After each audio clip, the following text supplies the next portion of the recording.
छठा अध्याय। बाघ स्वामी। मैंने बाघ स्वामी का पता खोज निकाला है। चलो कल उनका दर्शन किया जाए। यह स्वागत योग्य प्रस्ताव हाई स्कूल के मेरे एक मित्र चंडी से मिला। अपने संन्यास पूर्व जीवन में केवल अपने नंगे हाथों से बाघों के साथ लड़ने और उन्हें पकड़ने वाले इस संत का दर्शन करने के लिए मैं भी उत्सुक था। ऐसे असाधारण साहसिक कार्यों के प्रति बाल सुलभ उत्साह मुझ में भरपूर था। दूसरे दिन प्रातःकाल बहुत ठंड पड़ रही थी, पर मैं चंडी के साथ अत्यंत उत्साह और स्फूर्ति के साथ चल पड़ा। कोलकाता के बाहर भवानीपुर में बहुत देर तक व्यर्थ खोज करने के बाद हम सही घर पर पहुंच गए। दरवाजे पर लोहे की दो गोलाकार कड़ियां लगी हुई थीं। मैंने उन्हें बहुत जोर जोर से खटखटाया। उस कर्ण कर्कश खड़खड़ाहट को सुनकर भी एक नौकर अंदर से धीरे धीरे आराम पूर्वक चलता हुआ हमारी ओर आया। उसकी व्यंग्यात्मक मुस्कान इस बात का द्योतक थी कि शोर मचाने वाले आगंतुक भी एक संत के घर की शांति भंग नहीं कर सकते। उसकी मौन भर्त्सना को हमने अनुभव किया, पर बैठक में आने के लिए आमंत्रित किए जाने पर चंडी और मैं उसके प्रति कृतज्ञ थे। वहां लंबी प्रतीक्षा हम लोगों के मन में शंका कुशंकाएं उत्पन्न करने लगी। सत्य की खोज करने वाले के लिए भारत का अलिखित नियम है धैर्य। संत महात्मा कभी कभी जानबूझकर दर्शनार्थी की उत्सुकता की परीक्षा ले सकते हैं। पाश्चात्य डॉक्टर और दंत चिकित्सक इस मनोवैज्ञानिक कूटनीति का भरपूर प्रयोग करते हैं। अंततः नौकर द्वारा बुलाए जाने पर चंडी और मैं एक शयन कक्ष में गए। वहां सुविख्यात सोहम स्वामी अपने पलंग पर बैठे हुए थे। उनके भीमकाय शरीर को देखकर हम दोनों के मन पर अद्भुत प्रभाव पड़ा। आंखें फाड़े हम अवाक उनकी ओर देखते रहे। वैसी विशाल छाती और फुटबॉल की तरह बाजुएं हमने पहले कभी नहीं देखी थीं। अत्यंत मजबूत भारी गर्दन पर स्वामी जी का उग्र दिखने वाला परंतु शांत मुखमंडल मूंछ, दाढ़ी और झूलते केशों से सुशोभित था। उनकी काली आंखों में कबूतर एवं बाघ समान गुणों का मिला जुला भाव चमक रहा था। दृढ़ मांसल कटी प्रदेश को घेर कर पहने हुए एक व्याघ्र चर्म के अतिरिक्त उनके शरीर पर और कोई कपड़ा नहीं था। जब हमारी वाक शक्ति लौट आई, तब बाघों के साथ लड़ने में उनकी वीरता के प्रति आदर युक्त विस्मय प्रकट करते हुए मैंने उनका अभिवादन किया। क्या आप कृपा करके हमें यह नहीं बताएंगे कि वन्य पशुओं में सबसे भयंकर रॉयल बंगाल टाइगर को केवल अपने हाथों से परास्त करना कैसे संभव है? मेरे बच्चों, बाघों के साथ लड़ना मेरे लिए कुछ भी नहीं है। आवश्यकता पड़ने पर मैं आज भी वह कर सकता हूं। वे बच्चों के समान खिलखिलाकर हंसे। तुम बाघों को बाघ मानते हो, मैं उन्हें मात्र बिल्लियां समझता हूं। स्वामी जी, मैं अपने मन को तो विश्वास दिला सकूंगा कि बाघ बिल्लियां मात्र हैं, परंतु क्या बाघों को मैं वैसा विश्वास करा सकूंगा? निश्चय ही शक्ति भी आवश्यक है। केवल कोई बच्चा बाघ को घरेलू बिल्ली मान लेगा तो उसे बाघ पर विजय मिल जाएगी, यह मानना व्यर्थ है। शस्त्र के रूप में मेरे शक्तिशाली हाथ ही पर्याप्त हैं। उन्होंने हमें अपने साथ आंगन में आने को कहा, जहां एक दीवार के किनारे पर उन्होंने प्रहार किया। दीवार की एक ईंट टूटकर जमीन पर गिर पड़ी। टूटे हुए दांत की तरह बनी खाली जगह से आकाश धृष्टतापूर्वक झांकने लगा। मैं हक्का बक्का रह गया। सोचने लगा, जो आदमी एक ही प्रहार से दीवार में चुनी हुई ईंट को गिरा सकता है, वह अवश्य ही बाघों के दांत भी तोड़ सकता है। अनेक लोगों में मेरे समान शारीरिक शक्ति तो होती है, परंतु फिर भी उनमें दृढ़ आत्मविश्वास का अभाव होता है। जो शरीर से तो बलिष्ठ होते हैं परंतु मन से नहीं, वे जंगल में स्वच्छंद विचरण करते हिंसक पशु को देखकर ही मूर्छित हो सकते हैं। प्राकृतिक परिस्थितियों में वास करने वाला और अपने मूल हिंसक स्वभाव के अनुसार जीने वाला बाघ सर्कस के अफीम खिलाए गए बाघ से अत्यंत भिन्न होता है। भीम के समान प्रबल शक्तिशाली होते हुए भी अनेक व्यक्ति रॉयल बंगाल टाइगर के प्रचंड आक्रमण के सामने अत्यंत भयभीत और असहाय हो उठते हैं। इस प्रकार बाघ मनुष्य को उसके ही मन की कल्पना में एक साधारण बिल्ली की भयभीत अवस्था के समान स्थिति में डाल देता है। परंतु जिस मनुष्य में यथावत बलिष्ठ शरीर के साथ साथ अत्यंत दृढ़ विश्वास हो, वह इस परिस्थिति को बाघ पर ही उलट सकता है और उसे यह मानने पर विवश कर सकता है कि वह एक बिल्ली के समान ही आत्मरक्षा में असमर्थ है। कितनी ही बार मैंने यही किया है। मैं यह मानने के लिए पूर्णतः तैयार था कि मेरे समक्ष उपस्थित अति शक्तिशाली पुरुष बाघ को बिल्ली में रूपांतरित करने में समर्थ थे। वे कुछ उपदेश देने की मन स्थिति में प्रतीत हुए। चंडी और मैं आदर के साथ उनकी बातें सुनने लगे। मन ही मांसपेशियों को नियंत्रित करता है। जैसे हथौड़े के आघात की शक्ति उस पर लगाए गए बल पर निर्भर होती है, वैसे ही मनुष्य की शारीरिक शक्ति की अभिव्यक्ति उसकी आक्रामक इच्छा शक्ति की तीव्रता एवं साहस पर निर्भर करती है। मन ही अक्षरशः शरीर का निर्माण करता है और वही उसे जीवित रखता है। गत जन्मों की प्रवृत्तियों की प्रबलता के अनुसार अच्छे या बुरे स्वभाव गुण धीरे धीरे मानव चेतना में उतरते हैं। ये स्वभाव गुण आदतों में ढल जाते हैं और फिर ये आदतें एक वांछनीय या अवांछनीय शरीर के रूप में प्रदर्शित होती हैं। बाह्य दुर्बलता की जड़ मन में होती है और आदत से लाचार शरीर मन की अवहेलना करता है। इस प्रकार यह कुचक्र चलता जाता है। यदि मालिक नौकर की आज्ञा का पालन करने लगे तो नौकर निरंकुश स्वेच्छाचारी बन जाता है। इसी प्रकार मन भी शरीर की आज्ञाओं का पालन कर करके उसका दास बन जाता है। हमारे अनुनय पर ये तेजस्वी स्वामी अपने जीवन के बारे में हमें कुछ बताने के लिए सहमत हो गए। बचपन से ही बाघों से लड़ने की महत्वाकांक्षा मेरे मन में थी। मेरी इच्छा शक्तिशाली थी, परंतु देह दुर्बल थी। मेरे मुंह से आश्चर्योद्गार फूट पड़ा। यह अविश्वसनीय लगता था कि पृथ्वी का भार उठाने के योग्य कंधों वाले इस मनुष्य का दुर्बलता के साथ दूर दूर तक भी कोई परिचय रहा हो। स्वास्थ्य और शक्ति के चिंतन में अदम्य दृढ़ता द्वारा ही मैंने इस बाधा को दूर करने में सफलता प्राप्त की। इस प्रभावशाली मानसिक शक्ति की प्रशंसा करने का कारण और भी बढ़ जाता है क्योंकि मैंने देखा है कि रॉयल बंगाल टाइगरों को पराजित करने वाली वस्तुतः यही शक्ति थी। स्वामी जी, क्या आपको लगता है कि मैं भी कभी बाघों के साथ लड़ पाऊंगा? यह पहला और अंतिम अवसर था जब यह विचित्र महत्वाकांक्षा मेरे मन में उठी। हां, वे मुस्कुरा रहे थे। परंतु बाघ अनेक प्रकार के होते हैं। कुछ मनुष्य की इच्छा वासनाओं के जंगल में घूमते हैं। पशुओं को अपने प्रहार से बेहोश कर देने से कोई आध्यात्मिक लाभ नहीं होता। उससे अच्छा यह है कि अपने अंतर में घूमने वाले बाघों को पराजित किया जाए। स्वामी जी, क्या आप हमें बताएंगे कि आप हिंसक बाघों को वश में करते करते हिंसक वासनाओं को वश में कैसे करने लग गए? बाघ स्वामी मौन हो गए। अतीत के दृश्यों को निहारने का प्रयास करती उनकी दृष्टि सुदूर कहीं लग गई। मैंने भांप लिया कि उनके मन में इस पर यह उथल पुथल चल रही थी कि मेरे अनुरोध को स्वीकार करें या ना करें। अंत में मन ही मन स्वीकार कर वे मुस्कुरा उठे। जब मेरी कीर्ति चरम बिंदु पर पहुंच गई तब मुझे गर्व का नशा चढ़ गया। मैंने तय किया कि मैं न केवल बाघों से लड़ूंगा बल्कि लोगों के सामने उनसे विविध करतब भी कराऊंगा। मेरी महत्वाकांक्षा ही यह बन गई कि मैं हिंसक पशुओं को पालतू जानवरों की तरह बर्ताव करने पर विवश कर दूंगा। मैं सार्वजनिक रूप से अपने कर्तव्य दिखाने लगा और उसमें मिलने वाली सफलता से मुझे खुशी भी होने लगी। एक दिन शाम को मेरे पिताजी अत्यंत चिंतातुर मन स्थिति में मेरे कमरे में आए।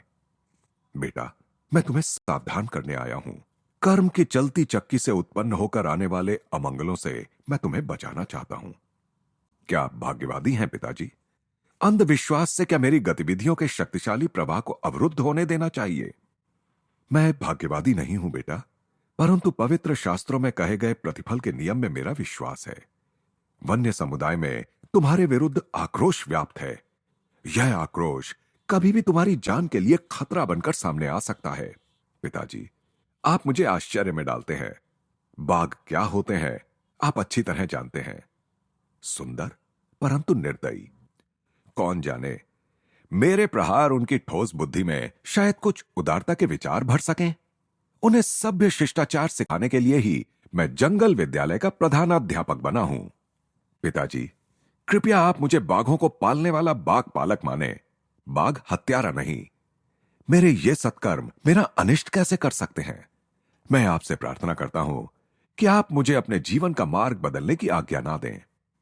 चंडी और मैं ध्यानपूर्वक सुन रहे थे और अतीत के इस धर्म संकट को समझ रहे थे। भारत में कोई संतान अपने माता पिता की इच्छाओं का अनादर नहीं करती। बाघ स्वामी आगे कहते गए। निर्विकार मौन में पिताजी ने मेरा स्पष्टीकरण सुना। तदुपरांत उन्होंने गंभीरतापूर्वक एक रहस्योद्घाटन किया। बेटा, तुम मुझे एक संत की अमंगल सूचक भविष्यवाणी दोहराने पर विवश कर रहे हो। कल जब मैं बरामदे में बैठकर नित्य की भांति अपना ध्यान कर रहा था, तब वे मेरे पास आए। मित्रवर, मैं आपके युद्ध प्रिय बेटे के लिए एक संदेश लेकर आया हूं। उससे कहिए कि वह अपनी बर्बर गतिविधियां बंद कर दे, अन्यथा बाघ के साथ उसकी अगली लड़ाई में उसे अनेक दुस्साध्य घाव होंगे, जिससे 6 महीनों तक वह मरणासन अवस्था में पड़ा रहेगा। तब वह अपना पुराना मार्ग छोड़कर सन्यासी बन जाएगा। इस कहानी का मुझ पर कोई प्रभाव नहीं पड़ा। मैंने यही माना कि पिताजी किसी भ्रांति ग्रसित कट्टरवादी की भ्रांति का शिकार हो गए हैं। यह कहते हुए बाघ स्वामी के हाव भाव इतने अधीर और ऐसे थे मानो अपनी मूर्खता पर उन्हें क्रोध आ रहा हो। काफी देर तक वे गंभीर मुद्रा में मौन बैठे रहे, जैसे वहां हमारी उपस्थिति का उन्हें कोई भान ना हो। फिर उन्होंने अकस्मात ही अपनी कहानी आगे शुरू की। इस बार उनकी आवाज में नरमी आ गई थी। पिताजी की चेतावनी के कुछ ही दिन बाद मैं राजधानी कूच बिहार गया। प्राकृतिक सौंदर्य से भरा यह प्रदेश मेरे लिए नया था और मैं सुखप्रद परिवर्तन की आशा कर रहा था। जैसा हर जगह सदा ही होता था, यहां भी सड़कों पर मेरे पीछे पीछे उत्सुक लोगों की भीड़ चलती रहती थी। उनके फुसफुसाहट के कुछ अंश कभी कभी मुझे सुनाई पड़ते थे। यह वही आदमी है जो जंगली बाघों के साथ लड़ता है। उसके वे पैर हैं या पेड़ के तने? उसका चेहरा तो देखो, वह स्वयं बाघों के राजा का अवतार मालूम होता है। तुम तो जानते ही हो, गांव के नटखट छोकरे किस प्रकार ताजा समाचार पत्र का काम करते हैं और किस गति से महिलाओं की मौखिक जनसूचना प्रणाली इस घर से उस घर समाचार पहुंचाती है। कुछ ही घंटों में मेरी वहां उपस्थिति से सारे शहर में खलबली मच गई। संध्या के समय मैं चुपचाप आराम कर रहा था कि घोड़ों की टापों की ध्वनि सुनाई दी। मैं जिस घर में रुका था उसी के सामने आकर वह ध्वनि रुक गई। लंबे कद के पगड़ीधारी पुलिस सिपाहियों का एक दल अंदर घुस आया। मैं अवाक रह गया। मैंने सोचा, इन पुलिस वालों के लिए कुछ भी संभव है। कहीं वे मेरे लिए पूर्णतया अगम्य किसी बात पर मेरी खिंचाई करने तो नहीं आए हैं। परंतु उन्होंने अपने सामान्य व्यवहार के विपरीत अत्यंत विनय के साथ मेरा अभिवादन किया। आदरणीय महोदय, कूच बिहार के युवराज की ओर से आपका स्वागत करने के लिए हमें भेजा गया है। उन्होंने कल प्रातःकाल आपको अपने राजप्रासाद में पधारने का आमंत्रण भेजा है। मैं थोड़ी देर इस पर सोचता रहा। किसी अज्ञात कारण से अपनी इस शांत यात्रा में उपस्थित हुए इस विघ्न से तीव्र उद्वेग की भावना मेरे मन में उठ रही थी। परंतु पुलिस वालों की विनयशीलता ने मेरे हृदय को छू लिया। मैंने निमंत्रण स्वीकार कर लिया। दूसरे दिन जिस दासोचित विनम्रता और खुशामद के साथ मुझे अपने द्वार से 4 घोड़े जुते हुए शाही कोच तक ले जाया गया, उसे देखकर मैं चकित रह गया। एक सेवक तीव्र धूप से मुझे बचाने के लिए एक अलंकृत छाता मेरे ऊपर पकड़े खड़ा रहा। नगर और उसके बाहर के वन क्षेत्र में से सुखद कोच सवारी करते हुए मुझे बड़ा मजा आ रहा था। युवराज स्वयं मेरा स्वागत करने के लिए राजप्रासाद के सिंह द्वार पर उपस्थित थे। अपने सोने से मढ़े आसन पर उन्होंने मुझे बैठाया और मुस्कुराते हुए स्वयं उससे कम साज सज्जा युक्त एक आसन पर बैठ गए। यह सब विनम्र सेवा निश्चय ही मुझ पर कोई मुसीबत लाने वाली है। बढ़ते हुए आश्चर्य के साथ मैं सोच रहा था। इधर उधर की थोड़ी बातें करने के बाद युवराज का उद्देश्य प्रकट हो ही गया। मेरे नगर में अफवाह फैली हुई है कि आप केवल अपने नंगे हाथों से जंगली बाघों के साथ लड़ सकते हैं। क्या यह सच है? बिल्कुल सच है। हमें इस पर विश्वास नहीं होता। आप शहरी लोगों के पॉलिश किए हुए चावल पर पले कोलकाता के बंगाली हैं। कृपया सच सच बताइए, क्या आप केवल निर्बल अफीम खिलाए बाघों से ही नहीं लड़ते रहे हैं? उनका स्वर ऊंचा और व्यंग्य भरा था। उनके बोलने के ढंग में उनके प्रांत की शैली की झलक थी। उनके उस अपमानजनक प्रश्न का उत्तर देना मैंने आवश्यक नहीं समझा। हम हाल ही में पकड़े गए अपने बाघ राजा बेगम के साथ लड़ने की आपको चुनौती देते हैं। यदि आप उसका सफलतापूर्वक सामना कर सके और उसे जंजीर से बांधकर चेतन अवस्था में उसके पिंजरे से बाहर निकल सके, तो वह रॉयल बंगाल टाइगर आपका हो जाएगा। इसके अतिरिक्त हजारों रुपए एवं अन्य कई उपहार भी आपको मिलेंगे। और यदि आपने उससे लड़ना अस्वीकार कर दिया, तो हम अपने पूरे राज्य में आपको पाखंडी घोषित कर देंगे। उनके उद्धत शब्द गोलियों की बौछार के समान मुझे लग गए। मैंने गुस्से से उनकी शर्तें स्वीकार कर ली। उत्तेजना में आसन से आधे उठ खड़े हुए युवराज निष्ठुर मुस्कान के साथ वापस बैठ गए। उनकी वह मुस्कान देखकर मुझे उन रोमन सम्राटों की याद आई जिन्हें ईसाइयों को हिंसक पशुओं के साथ लड़ाने में आनंद आता था। युवराज ने आगे कहा, आपकी लड़ाई आज से 1 सप्ताह बाद होगी। हमें खेद है कि हम लड़ाई से पहले बाघ को देखने की अनुमति आपको नहीं दे सकते। युवराज को कहीं यह भय तो नहीं था कि मैं बाघ पर सम्मोहन विद्या का प्रयोग करूंगा या उसे अफीम खिलाने का प्रयास करूंगा। मैं नहीं जानता। मैं राजप्रासाद से चल पड़ा। मजे की बात यह थी कि अब की बार न तो राजछत्र था और न ही वह साज सज्जा युक्त कोच। अगले सप्ताह भर मैं आगामी अग्नि परीक्षा के लिए अपने मन और शरीर दोनों को विधिवत तैयार करता रहा। अपने नौकर द्वारा मुझे विलक्षण कहानियां सुनने को मिल रही थीं। पिताजी को संत ने जो भीषण भविष्यवाणी की थी वह किसी प्रकार लोगों में फैल गई और फैलते फैलते बढ़ती गई। अनेक भोले भाले ग्रामीणों का विश्वास था कि एक दुष्ट आत्मा ने देवताओं के शाप के कारण बाघ का जन्म लिया था, जो रात को विभिन्न आसुरी रूप धारण करती है परंतु दिन में फिर से बाघ बनकर रहती है। लोगों का अनुमान था कि यह वही आसुरी बाघ है जिसे मेरा गर्भ हनन करने के लिए भेजा गया है। एक अन्य कल्पना यह थी कि बाघों की अपने देवता से की गई प्रार्थनाओं का उत्तर राजा बेगम के रूप में आ गया है। समग्र व्याघ्र जाति के लिए इतना मान हानिकारक ठहरे इस धृष्ट दोपाय को अर्थात मुझे दंडित करने के लिए उसे नियत किया गया है। एक लोम दंत विहीन मानव नक दंत युक्त शक्तिशाली पाद युक्त बाघ को चुनौती देने का दुस्साहस करे। लोग यह भी कह रहे थे कि सभी अवमानित बाघों के द्वेष ने मिलकर इतना जोर पकड़ लिया है कि बाघों का मान मर्दन करने वाले इस अभिमानी पुरुष का पतन कराने के लिए वह जोर अब सूक्ष्म नियमों को कार्यान्वित कर रहा है। मेरे नौकर ने मुझे आगे बताया कि युवराज स्वयं मानव और पशु के बीच होने वाले इस द्वंद्व के व्यवस्थापन का कार्यभार संभाल रहे थे। उन्होंने स्वयं अपनी देखरेख में हजारों लोगों के बैठने योग्य एक ऐसे विशाल तंबू का निर्माण कराया जो आंधी तूफान में भी सुरक्षित खड़ा रह सके। उस तंबू के मध्य में लोहे के एक विशाल पिंजरे में राजा बेगम को रखा गया था। इस पिंजरे के बाहर सुरक्षा का एक और घेरा था। राजा बेगम निरंतर खून जमा देने वाली भयंकर गर्जनाएं करता जा रहा था। उसकी क्षुधाग्नि और क्रोधाग्नि दोनों को भड़काने के लिए उसे बहुत कम खाना दिया जा रहा था। शायद युवराज को आशा थी कि मैं उसका पुरस्कार स्वरूप भोजन बनूंगा। डंका बजा बजाकर नगर और आसपास के इलाके में इस अद्वितीय द्वंद्व की जो घोषणा की जा रही थी उससे सुनकर लोगों ने भारी संख्या में उत्सुकतापूर्वक टिकटें खरीदी। द्वंद्व के दिन सीटों की कमी के कारण सैकड़ों लोगों को लौटा दिया गया। कई लोग तंबू की दरारों में से अंदर घुस आए या गैलरी के नीचे जहां भी जगह मिली वहीं खड़े हो गए। जैसे जैसे बाघ स्वामी की कथा चरम सीमा की ओर बढ़ रही थी वैसे वैसे मेरी उत्तेजना भी बढ़ती गई। चंडी भी मंत्रमुग्ध होकर अवाक बैठा था। राजा बेगम की कान फाड़ देने वाली गर्जनाओं के और भयभीत दर्शकों के कोलाहल के बीच मैंने शांत मन से तंबू में प्रवेश किया। लंगोट के अतिरिक्त मेरे शरीर पर और कोई कपड़ा नहीं था। मैंने सुरक्षात्मक घेरे के दरवाजे का कुंडा सरकाकर उसे खोला और अंदर जाकर अपने पीछे शांत मन से दरवाजे को बंद कर लिया। बाघ को रक्त की गंध लग गई। उछलकर धड़ाम से लोहे की छड़ों से टकराने की ध्वनि के साथ उसने मेरा भीषण स्वागत किया। करुणार्द्र भय से दर्शकों में सन्नाटा छा गया। उस अति उग्र बाघ के सामने मैं निरी मेमना लग रहा था।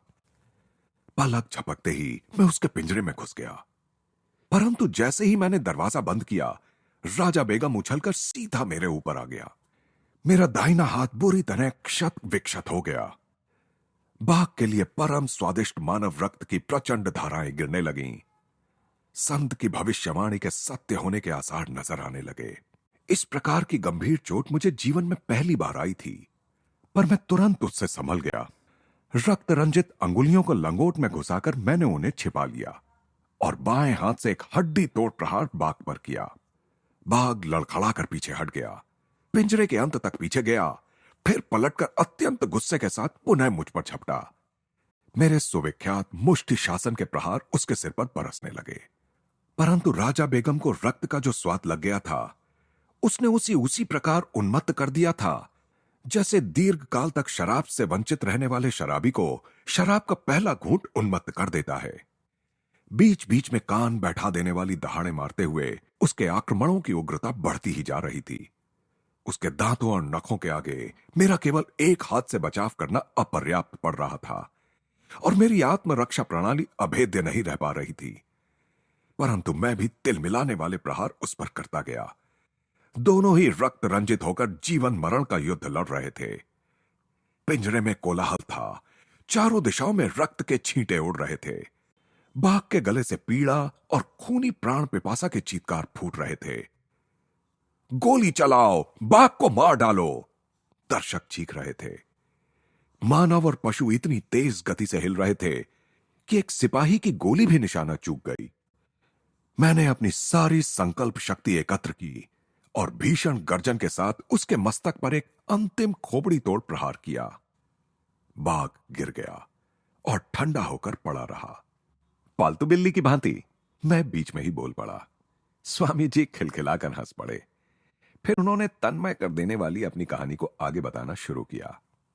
आखिर राजा बेगम पराजित हो ही गया। उसका रहा सहा राजगर्व भी चूर चूर हो गया। अपने विदीर्ण रक्त रंजित हाथों से मैंने उसका जबड़ा खोला और एक नाट्यपूर्ण क्षण के लिए उस खुले मृत्यु द्वार में अपना सिर रखा। जंजीर के लिए इधर उधर देखा और जमीन पर पड़े जंजीरों के ढेर में से एक जंजीर खींचकर उससे बाघ की गर्दन पिंजरे की छड़ों के साथ बांध दी। विजयोल्लास में मैं दरवाजे की ओर चलने लगा, परंतु वह मूर्तिमान शैतान राजा बेगम, उसकी कल्पित आसुरी उत्पत्ति के अनुरूप ही वह जीवट था। एक ही विस्मयकारी झटके के साथ जंजीर तोड़कर वह मेरी पीठ पर झपट पड़ा। मेरा कंधा उसके जबड़े में फंसा हुआ था और ऐसी स्थिति में मैं जोर से नीचे गिरा, परंतु पलक झपकते ही मैंने उसे अपने नीचे धर दबोचा। निष्ठुर प्रहारों के आघातों से वह अर्धमूर्छित हो गया। इस बार मैंने उसे अधिक सावधानी पूर्वक बांध दिया। धीरे धीरे मैं पिंजरे से बाहर निकला। फिर से चारों तरफ चीख पुकार सुनाई दी। इस बार वह हर्षोल्लास की थी। भीड़ की चीख पुकार की हर्ष ध्वनि जैसे एक ही विराट गले से निकल रही थी। मैं भीषण रूप से घायल तो हो गया था, परंतु फिर भी मैंने द्वंद्व की तीनों शर्तें पूरी कर दी थीं। बाघ को अचेत करना, उसे जंजीर से बांधना और बिना किसी प्रकार की सहायता लिए पिंजरे से बाहर आना। इसके अलावा मैंने उस हिंसक पशु को इस तरह घायल और भयभीत कर दिया था कि मेरे सिर का अप्रतिम पुरस्कार अपने मुख में पाकर भी उसकी ओर उसने कोई ध्यान नहीं दिया। मेरे घावों का प्राथमिक उपचार करने के बाद मेरा सम्मान किया गया और मुझे पुष्पहार पहनाए गए। मेरे चरणों में स्वर्ण मुहरों की वर्षा की गई। असाधारण रूप से विशाल और वैसे ही क्रूर बाघ पर मेरी विजय की अंतहीन चर्चाएं चारों ओर से सुनाई दे रही थीं। वचन के अनुसार राजा बेगम मुझे दे दिया गया, परंतु मुझे कोई हर्ष नहीं हुआ। मेरे हृदय में आध्यात्मिक परिवर्तन आ गया था। ऐसा प्रतीत हो रहा था कि पिंजरे से बाहर निकलने के साथ ही मैंने संसार में अपनी महत्वाकांक्षाओं का द्वार भी बंद कर दिया था। उसके बाद का कुछ समय अत्यंत वेदना और मनस्ताप में बीता। रक्त में विष फैलने के कारण 6 महीनों तक मैं मरणासन अवस्था में पड़ा रहा। कूच बिहार छोड़ने योग्य ठीक होते ही मैं अपने गांव लौट आया। एक दिन विनम्रता पूर्वक मैंने पिताजी से कहा, अब मैं जान गया हूं कि जिन साधु ने सावधानी का विवेकपूर्ण इशारा दिया था वही मेरे गुरु हैं। काश मैं किसी प्रकार उन्हें ढूंढ पाता। मेरी लालसा सच्ची थी, क्योंकि एक दिन वही संत बिना किसी सूचना के हमारे घर पधारे। शांत अधिकारपूर्ण वाणी में वे बोल रहे थे, बाघों का दमन बहुत हो गया, मेरे साथ आओ, मैं तुम्हें मानव मन के जंगलों में विचरने वाले अज्ञान रूपी पशुओं का दमन करना सिखाऊंगा। तुम्हें दर्शकों की आदत हो गई है, अब योगाभ्यास में तुम्हारी रोमांचक निपुणता से झूम उठने वाले देवता तुम्हारे दर्शक होंगे। मेरे गुरु ने मुझे आध्यात्मिक मार्ग की दीक्षा दी। मेरी आत्मा के दीर्घकाल तक अप्रयुक्त रहने से जंग लगे खोलने में कठिन द्वार उन्होंने खोल दिए। शीघ्र ही एक दूसरे का हाथ थामे मेरी साधना के लिए हम दोनों हिमालय की ओर चल पड़े। अपने तूफानी जीवन की एक झलक हमें दिखाने के लिए कृतज्ञ होकर चंडी और मैंने स्वामी जी के चरणों में प्रणाम किया। मुझे और मेरे मित्र को लगा कि बैठक में उपेक्षा में की गई लंबी प्रतीक्षा का हमें भरपूर प्रतिफल मिला।